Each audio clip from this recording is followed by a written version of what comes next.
Yon, bago tayo mag-start, ako po'y humingi ng paumanhin. Halos 3 months po tayong inactive sa ating YouTube channel.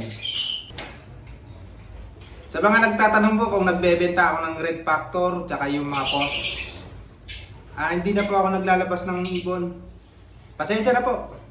Ay, ito lang po yung libangan ko lang din naman. Pang palipas oras. Gaya magagaling sa trabaho, tapos bahay, ibon. Kaya na po kung kwan. Pasensya na po sa mga nag-i-inquire. Maraming salamat po sa pag-unawa. Okay, let's start na tayo. Nagputi pa nga to eh.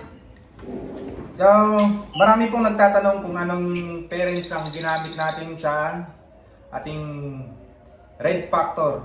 Kung mapapansin nyo, 3 layer yung ginawa ko. Ito yung nagkaroon ulit tayo ng 4 na Red Factor. Ayan.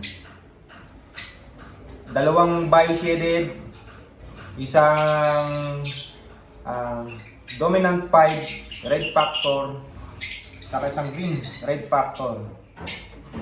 Bali 4 lang sila. Ang pinaka-producer ko ng Red Factor itong dalawa. Yung green split RF post pain, saka yung isa yung hen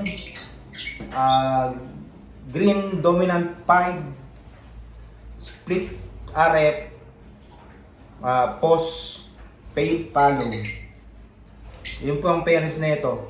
Ang pangalawang pair ko po, green split RF, split pale follow, split OPA, tapos yung hen, green OPA pale follow, split RF.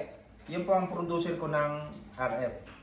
So itong second layer, yung dalawa na to ay para silang split blue.